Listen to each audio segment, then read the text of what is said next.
I'm I'm Southern. in the South. Slay Dog. What up? I'm in the building. But Cosell. Greg Cosell is with us from NFL Films. Greg, what's up? How are you? Doing all right? Cosell, have you had chess pie? I don't even know what that is. Okay, it is a Greg, Southern we gotta thing. get you down south. It's just a bunch of sugar. I really don't know what it is I've either. been to Nashville many, many times, but I don't know what that is. Yeah, but see, guess what, though, Greg? When you come to Nashville, you got to come to Nashville and come with the right person. So I'm going to take you to Slay will take care of you. There you go, a soul food spot, get it in you. All right. All right. Yeah, I love it. I've been to like, I'm trying to think of the restaurants. Puckett's I really like. Southern, I think, isn't that down on 3rd? The Southern, yeah, that's a good one. They're good. I think their oysters are good. Their oysters That's are really not eating good. oyster They are good. They are good. I've had them, yeah.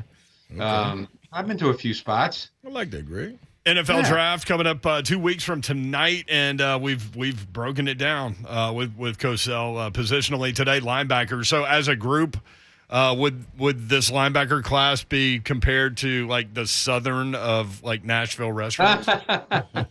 I think it's a good linebacker group. Okay. I really do. I think overall it's pretty strong. I think it's one of the stronger positions in this year's draft, to be honest with you. Well, let's start with Nakobe Dean over at Georgia. And if you watch Georgia play at all, you notice that dude. And if you notice that dude, you know he's really good because they got a lot of other dudes on that defense. But Nakobe Dean, 5'11", 229. What do you think about the Georgia linebacker? Yeah, I like Nakobe Dean. You know, some people will look at the height and view that as a potential issue because he's right at the bottom end of what people consider kind of acceptable for a linebacker in the NFL. And there's always an exception. You know, he played in a Georgia defense that asked him to shoot gaps, to blitz a good percentage. They featured a lot of stunt concepts. He really worked effectively within the context of that defense. He's very explosive downhill. He's got great short area quickness and explosiveness. So there's a lot to like about Nakobe Dean. The question is, do you have to play him in a similar fashion as he was deployed in the Georgia defense, which is if you feel that you have to, then there's some scheme specificity to him as a player. If not, if you think he can essentially do what stacked inside linebackers do, then you can feel really good about him. Now, keep in mind, we saw a linebacker come out of Missouri last year, Nick Bolton, who was also under 6 feet, played extremely well for the Chiefs. I think that helps someone like Nakobe Dean because Bolton played an awful lot of snaps and he did really well. So, you know, Dean's got a lot of really good traits. There's an explosive feel to his game, and that normally translates. So what would the concerns about him be then? Outside of a 5'11". The concerns would be that his short, stocky build is such that he lacks what would be considered ideal size and length. There's always a few snaps because of that when he gets engulfed in the run game. Okay. And the question then becomes, can he be a true stacked linebacker given those limitations, or must he be schemed tactically? That's basically the question you have to answer, because if you draft him to say, hey, he's my stacked backer, then you have to feel good about those potential limitations. So let's go a different direction then. In terms of size, at least, Devin Lloyd out of Utah, 6'3", 237. What do you think about him? Yeah, I like Devin Lloyd. I remember watching him last summer as well. I think he's a really higher level linebacker prospect. I think there's a playmaking dimension to his game. He's long, he's twitchy, he's explosive. He blitzes. He pretty much does everything within the context of the Utah defense. He can play all 3 downs at the next level. The only question, you know, possibly is how would he match up against tight ends if you ask him to do that? You know, he was a safety in high school and he kind of moves like a safety at times. I think he has the kinds of traits and length that make you think of the top 3 down linebackers in the league. Whether he is that from day one, I don't know. But you think of the Darius Leonards, the Fred Warners, the Bobby Wagners, the Demario Davis, those kinds of players.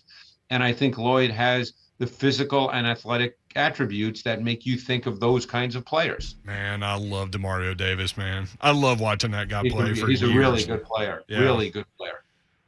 Christian Harris over at Alabama, 6', 226. Yeah, he's also a really good prospect. He actually came out of Baton Rouge and was not offered by LSU, believe it or not. So he ended up at Alabama. He played safety and corner in high school, got to Alabama. They moved him to linebacker, and he started right away. That says an awful lot about his intelligence, his understanding, because this is Nick Saban now. If you're not ready to play, you're not ready to play, and he's not going to put you out there. So I think you're dealing with a kid that's obviously very intuitive, very smart. He's got great athleticism, great movement traits. He's a very easy mover. He can do pretty much everything you want a linebacker to do. He's 6 feet a half inch, 226, ran a great 40 time, which didn't surprise me.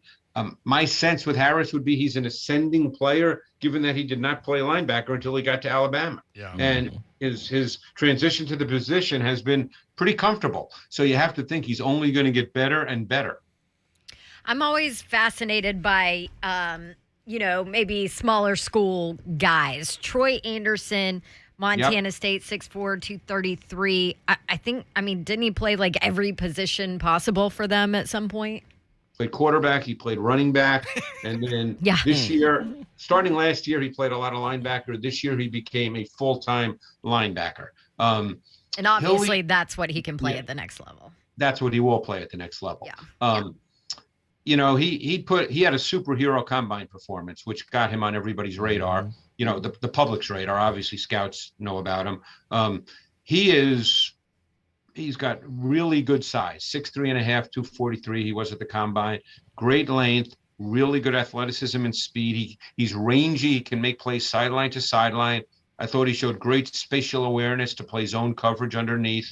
Believe it or not, he's not really a physical player, and maybe that's just because he's new to the position and sort of has to figure that out. He did not yet have a feel for what you probably hear Coach Mack talk about all the time, stack and shed, taking on O-line blocks. He didn't really have a good feel for that just yet, but he's a really high-level athlete for his size. There won't be that many stack backers with his overall athletic traits. Whether he's ready to play early, I don't know that. No one really knows that. He was not asked to match up the tight ends in college, man-to-man, but he certainly has the size, length, athletic profile to do so. So he's raw. Mm-hmm. Yeah, he'll be considered that for sure. Yeah. Greg Cosell with us on 3HL, at Greg Cosell on Twitter. Must follow. Greg, this guy, Brian, now forgive me if I say his last name wrong, from Oklahoma. Asamoah? Asamoah, yeah. Yeah, okay. So talk to me then. Gotcha. You like that? Yeah. He's another really athletic kid. He's a see it, run it, go after it kind of kid.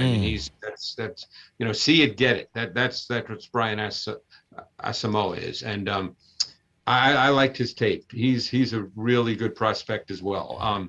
He's got great play speed, range. He can play sideline to sideline, maybe as well as any linebacker I watched in this draft cycle. Of course, I haven't seen every one, so right. I don't want to leave someone out that I just haven't seen yet. But of the ones I've watched on tape, he fits that profile. There's never any hesitation to his reaction time. But he also played physically. He got after it physically. So he's the question with him again, because you do not see it on tape, is his man-to-man coverage ability, and it all depends on how people feel about that. But he's a really, really good athlete. And he's, he fits today's NFL because he's scrape and flow, run and chase, sideline to sideline. He has that see it, get it feel to him, and he was a really good prospect to watch. That type of guy right there in this pass happy league, being able to get sideline to sideline, stay on the field this whole time. Is that the type of guy you see climb up the charts? Projected third, but you could see him in the second, maybe, or no? Oh yeah, I'm not good at projecting. He'll definitely go before the end of day two, though, in my opinion. Just because of the traits that he has and the nature of the NFL game. It almost seems to me now that defensive coordinators probably think more in terms of guys being able to play in passing situations before they think of running situation. You don't see a lot of the old school box linebackers, and unless they're just phenomenal athletes. Right. So those guys really don't play in the league much anymore. I'm curious, when you're breaking down tape on each dude, like when you go through a Georgia guy, can you sit there and evaluate like all the Georgia guys at once, or do you have to individually get? So you're watching a lot of Georgia tape. In fact, just so you know, they had 8 guys, I believe, who were at the combine. So I had to watch all 8 guys. I think I went through the same 6 or 7 or 8 Georgia games like 3 or 4 times. You can't watch everybody at once. They have 3 linebackers. They've got Quay Walker, who's 6'4", 240. That was the next guy I was going to ask you about. Yeah, he's really prototypical. They've got Channing Tindall, who may be the best prospect of the 3. Wow. So, and then of course they had the safety, they had the defensive lineman, they had the corner, Darian Kendrick, the transfer from Clemson. So I mean, you can't watch 8 guys at one time. You just can't. I mean, you've watched these games more times than Georgia fans.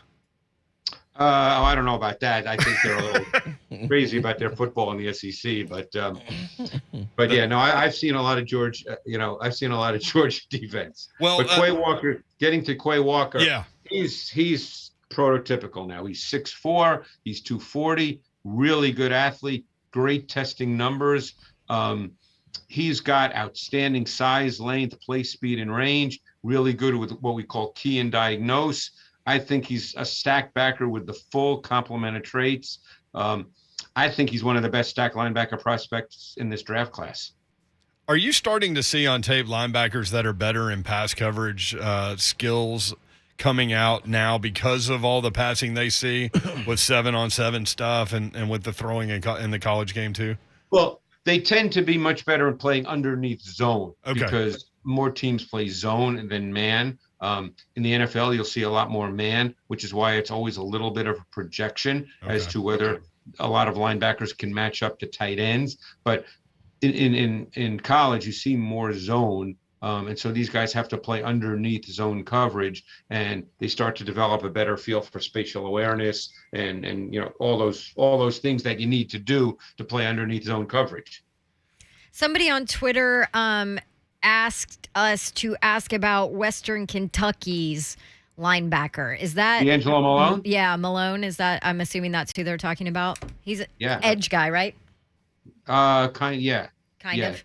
More than not, yes. Okay. Yes. And he's not real. I mean, I guess in the NFL, he'll probably be seen as a linebacker, but he would not be a stack backer, I don't believe. Some could see him that way, but that would be a major transition because he did not do that at Western Kentucky. He essentially played on the edge. Every once in a while on 3rd down, he would stand up as a joker in the middle of the field. And then he'd rush the quarterback from there, usually as part of stunts. But I'd say 98% of his snaps came as an edge player, or they moved him inside as a 3 technique or a 4-eye, which I don't think will happen in the NFL because he doesn't have the body type for that. He was one of the most intriguing edge prospects I watched because he had unbelievable lower body flexibility. I mean, he had twitch. He's got really good athleticism. There's a suddenness to his movement. I kind of like this kid a lot. Now, interesting. Whether a kid like that's ready to play, day one, that's always a tough question to answer. But he's got an awful lot of traits. He can flatten his rush path, and that's one of the things you look for when you look at pass rushers, if they can flatten their rush path when they get to the top of the arc, and he can do that. Greg, I'm not sure if you got to him or not, but if you did, Malcolm Rodriguez from Oklahoma State. I just saw one game up to this point. Okay. So I don't know enough about him. Yeah. I know he made a ton of tackles. Right. That's what caught my eye immediately. Yeah. Yeah, he's another guy that is shorter than desired. Mm-hmm. He's 5'11", really good testing numbers. He's a stacked linebacker. Really decisive trigger playing downhill in the run game. He saw it and he went.